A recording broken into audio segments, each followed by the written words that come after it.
आचार्य शैलेश तिवारी जी हमारे साथ मौजूद है। आचार्य जी, बहुत बहुत स्वागत है आपका। 2026 में हम प्रवेश कर चुके हैं। 2026 में ग्रहों की चाल कैसी रहने वाली है, और ग्रहों की चाल जब बदलती है तो हमारे जीवन में बहुत प्रभाव पड़ता है, सकारात्मक भी और नकारात्मक भी। सबसे पहले आचार्य जी आप बताइए, क्योंकि 2026 को लेकर के लोगों में उत्साह है, लेकिन लोग थोड़े परेशान भी हैं क्योंकि जिस तरीके से प्रेडिक्शंस सामने आ रहे हैं। आप सबसे पहले ग्रहों की चाल के बारे में बताइए। जी धन्यवाद। हरे कृष्णा। मैं आपको बता दूं, लोगों के बीच बहुत ज़्यादा भ्रम है कि शनि गोचर कर रहे हैं, सूर्य गोचर कर रहे हैं। गोचर करना यानी राशि का परिवर्तन करना। गोचर का मतलब होता है गोचर करना यानी राशि का परिवर्तन करना। राशि का परिवर्तन अगर हम देखें तो सूर्य की राशि का परिवर्तन 1 महीने में एक बार होता है, पूरे महीने में एक बार होता है।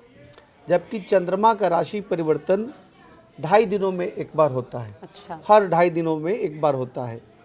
ठीक उसी प्रकार शनि देव का राशि परिवर्तन 2.5 साल में एक बार होता है। अब हम आइए ग्रहों की जानकारी ले लें, ग्रहों का क्या स्थिति है। सबसे पहले अगर हम बात करें, जो मेजर प्लैनेट हैं जो इम्पैक्ट डालते हैं उसका हम बात करते हैं। तो ग्रहों की राशि परिवर्तन, देवगुरु बृहस्पति का राशि परिवर्तन होगा 2 जून 2026 को। अच्छा। और मैथुन राशि से कर्क राशि में जाएंगे देवगुरु बृहस्पति। ठीक उसी प्रकार बात करें, अभी देवगुरु बृहस्पति मैथुन राशि में है। 31 अक्टूबर को देवगुरु बृहस्पति जो है वह कर्क राशि से सिंह राशि में जाएंगे। ठीक उसी प्रकार शनिदेव की बात करें तो शनिदेव वही मीन राशि में बने हुए हैं, जो 3 मार्च 2027 को मीन राशि से मेष राशि में जाएंगे, यानी कि अभी पूरा वर्ष। लेकिन आचार्य जी, मैं आपको बीच में रोक रही हूँ। आपने शनिदेव की बात की, क्योंकि बहुत सारी हम खबरें ऐसी देख रहे हैं, आर्टिकल्स देख रहे हैं कि शनि जो है गोचर करने वाले हैं, यानी कि वो राशि परिवर्तन करने वाले हैं 20 जनवरी से। इसको लेकर के बहुत कन्फ्यूजन है। बिल्कुल गलत बात है। 20 जनवरी से शनिदेव कोई राशि परिवर्तन नहीं कर रहे हैं। शनि का जो चाल होता है 12 राशियों में 30 वर्ष में एक बार जो है वह चक्कर को काटते हैं। हर राशि में 2.5 साल वो रहते हैं। यानी अगर अभी मीन राशि में हैं तो ठीक दोबारा मीन राशि से शनिदेव मेष राशि में जाएंगे। फिर अगर मीन राशि में आना हुआ तो 30 वर्ष के बाद मीन राशि में आएंगे, है ना। तो मतलब अभी जो है शनिदेव जो है वो मीन राशि में ही रहेंगे। अभी मीन राशि में पूरे साल 2026 शनिदेव मीन राशि में ही रहेंगे, मीन राशि में ही गोचर करेंगे। जबकि राहु और केतु ये 2 मेजर प्लैनेट है जिसका इम्पैक्ट बहुत ज़्यादा होता है। यह 18 महीने में एक बार गोचर करते हैं, एक बार यात्रा करते हैं, राशि परिवर्तन करते हैं। और जो राहु और केतु हैं वह बैक साइड से यानी बकरी होकर के चलते हैं, पीछे की चाल। तो इनका इस साल 2026 में क्या प्रभाव रहने वाला है? देखिए, साल 2026 में पहले तो बता दें कि राहु अभी कुंभ राशि में है। साल 2026 के अंत में यानी 5 दिसंबर 2026 को राहु कुंभ राशि से जो है वह मकर राशि में आएंगे। ठीक उसी प्रकार अगर हम बात करें केतु का, तो केतु सिंह राशि में हैं, अभी सिंह राशि में हैं। 5 दिसंबर 2026 को सिंह राशि से वापस कर्क राशि में आएंगे।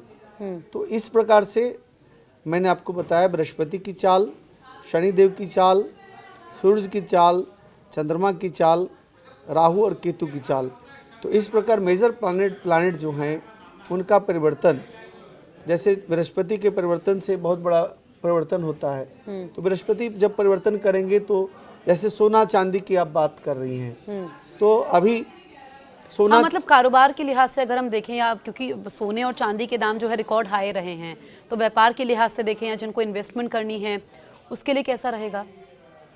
देखिए जसप्रीत बहन, साल 2026 में बृहस्पति देव मिथुन राशि से जब 2 जून को कर्क राशि में जाएंगे, तो जो चांदी का अभी रेट है वह निश्चित तौर पर अभी भी बढ़ता हुआ दिखता है, घटता हुआ नहीं दिखता।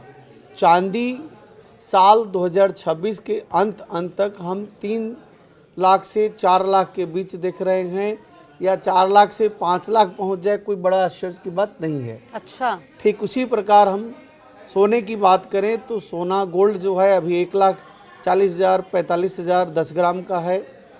अगर यह 2.5 लाख से 3 लाख पहुंच जाता है इस वर्ष के दीपावली पर, तो कोई बड़े आश्चर्य की बात नहीं है। आचार्य जी, आप कह रहे हैं कि इस वर्ष सोना जो है वो 2.5 से 3 लाख पहुंच सकता है? बिल्कुल पहुंच सकता है। उसके पीछे 2 रीजन है।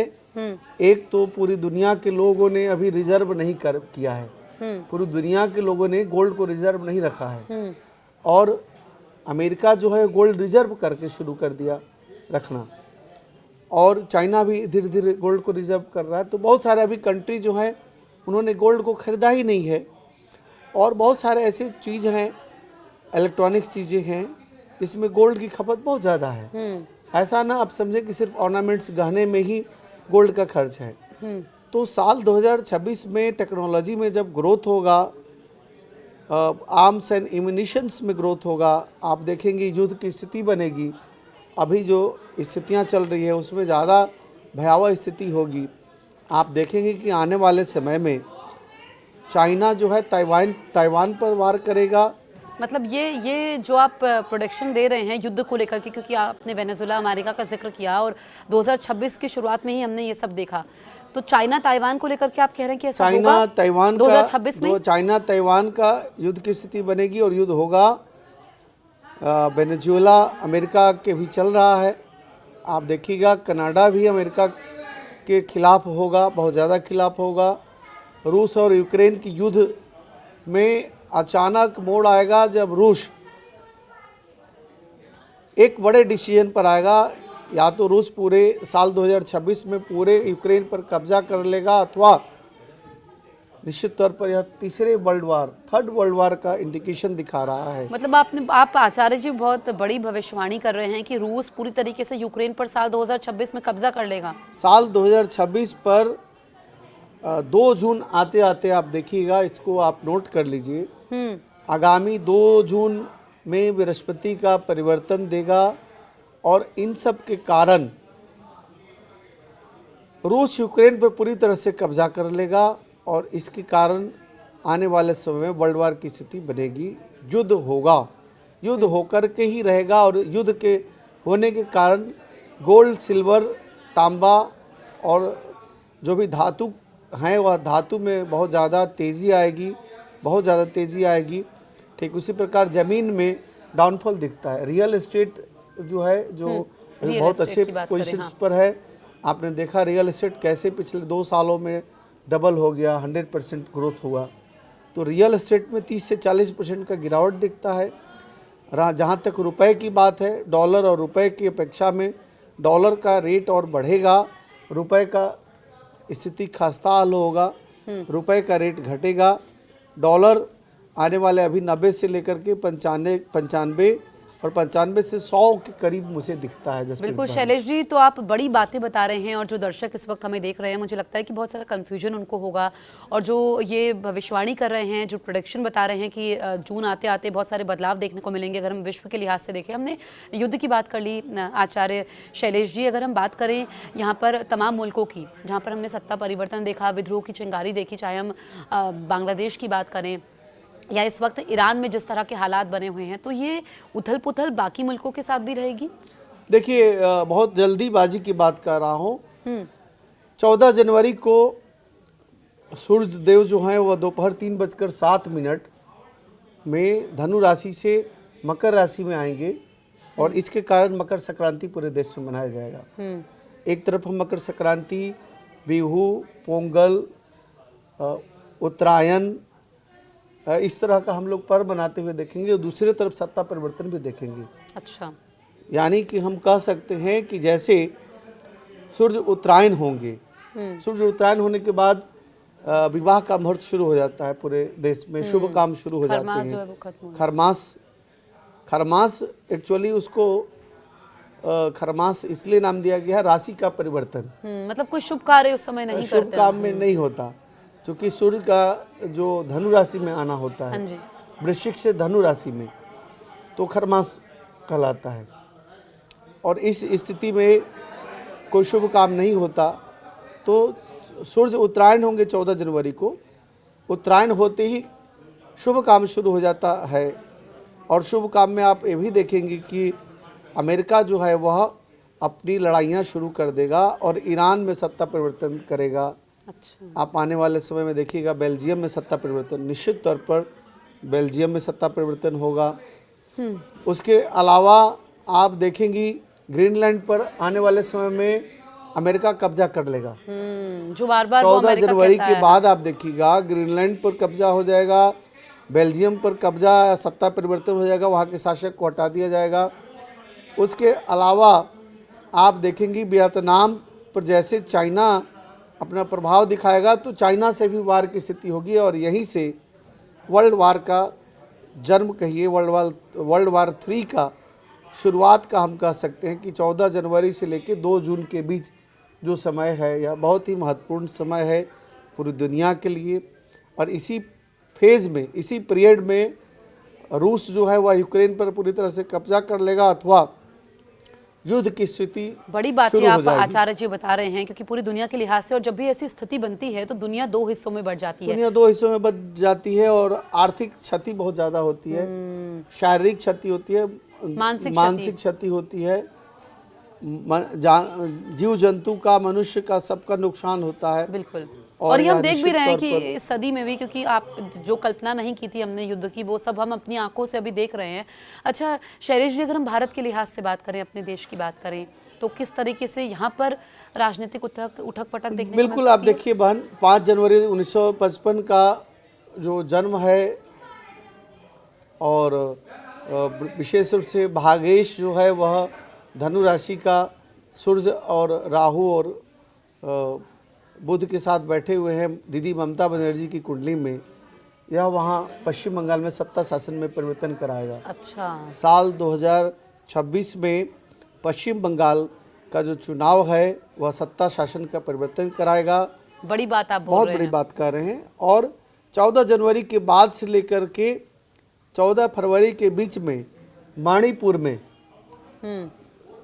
फिर से शासन बहाल होगा, फिर से मुख्यमंत्री, नए मुख्यमंत्री का बहाली होगी।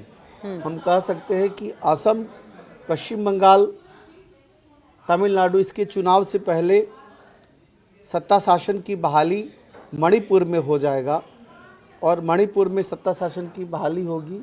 इसी के साथ पश्चिम बंगाल के चुनाव का आगाज होगा और मणिपुर में फिर से एक बार बीजेपी सरकार बनाएगी और सत्ता शासन में विशेष लाभ दिखाता है। शैलेश जी, बहुत बड़ी बातें आप कह रहे हैं, क्योंकि पश्चिम बंगाल को लेकर के हम देख रहे हैं कि वैसे भी सियासी तीर वहां पर छोड़े जाते हैं, लेकिन ममता बनर्जी मुख्यमंत्री नहीं रहेंगी पश्चिम बंगाल में, ये आप कह रहे हैं? बिल्कुल जसप्रीत बहन, मैं बता रहा हूं कि साल 2026 में चुनाव के बाद बड़ा परिवर्तन आएगा। मैं आगामी 2 जून के बाद ममता दीदी को एज ए मुख्यमंत्री पश्चिम बंगाल नहीं देख पा रहा हूं और 294 सीटें हैं पश्चिम बंगाल में, कुल 294 सीटें हैं, जिसमें मैं बीजेपी पार्टी को 160 से 180 के बीच सीटें देख रहे हैं। ठीक उसी प्रकार ममता बनर्जी की पार्टी 80 से 100 के बीच सीटें लेकर के आएगी और सत्ता शासन में वहाँ परिवर्तन होगा।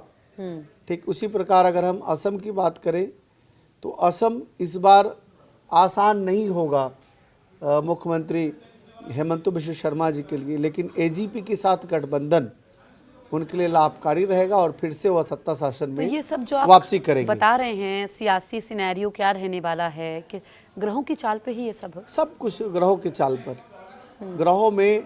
ग्रहों के परिवर्तन से समय का परिवर्तन होता है और उससे आप देखिए राजनीतिक परिवर्तन होता है। आपने देखा कैसे ग्रहों के परिवर्तन से साल 2025 में लंबे समय से मुख्यमंत्री थे अरविंद केजरीवाल, जेल चले गए ग्रहों के परिवर्तन के कारण, और इसके बाद आपने देखा कि कैसे मुख्यमंत्री पद उनका चला गया।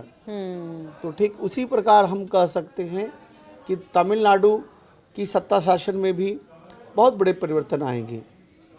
तमिलनाडु में AIDMK और बीजेपी दोनों मिलकर के बहुत बड़े शक्तिशाली सिनारियों में रहेंगे। अच्छा।